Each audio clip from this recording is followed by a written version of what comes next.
Hi everyone, Dan Mullen here. I'm at Abalone Cove in Rancho Palos Verdes, California. That's Catalina Island in the background. So this video here is to show the difference between the beach underneath the Portuguese Bend landslide in 2020 compared to March of 2025. So the landslide has caused a lot of new coastline to form. Fortunately for me, I have a fake helicopter and I have flown it over the coastline in 2020 and now in 2025. This video is to show you the new coastline that was added.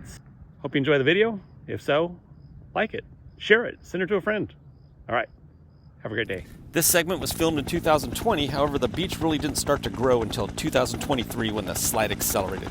Okay, we're above the Portuguese Bend Club flying towards Abalone Cove in my fake helicopter. This footage shot over the Portuguese Bend slide area is from August 2020 when COVID was in full swing. Take a look at the beach below from 5 years ago. The next clip we'll look at will be video that I shot from March 2025 after the Portuguese Bend landslide complex accelerated and created new shoreline. So we're going to compare this shoreline with the new shoreline. The shoreline here looks to be about 15 to 30 yards from the end of the cliff to the ocean. It'll be a little more when the tide drops. The Portuguese Bend landslide complex starts at the top of the hill we were just looking at and heads down to the ocean here. The bottom is called the toe, and the slide is an ancient slide that's been sliding towards the ocean since the peninsula was formed.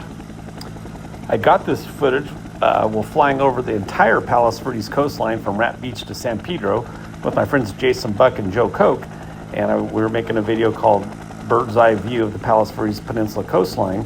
It's really good. The link's below.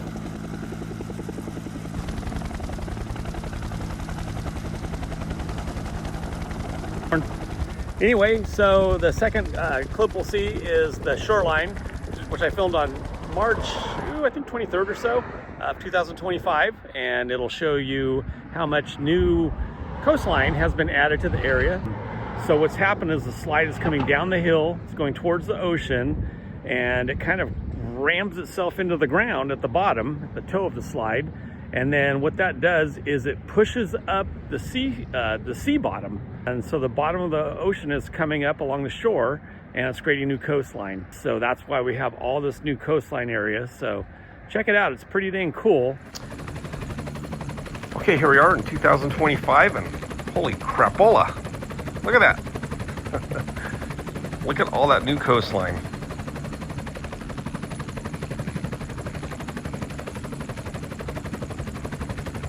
So, if this is an ancient slide that's always creeping towards the ocean, why has so much coastline formed since I filmed this in 2020? Actually, most of the new coastline was formed in 2024, even though the slide really started to accelerate in 2023. Well, the slide greatly accelerated due to two heavy rain years of 2022 and 23 and 2023-24, and these were well above normal rain years. So rain soaked down through the Altamira shell, which is what the peninsula is mostly made out of, and got into a thin layer of bentonite that is embedded in the Altamira shell.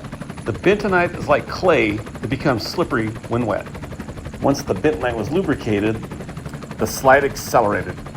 The heavy rains also got into a deeper layer of bentonite that caused a much bigger ancient slide to activate and accelerate. So now the original landslide is sitting on top of a bigger, larger, deeper landslide that was now activated.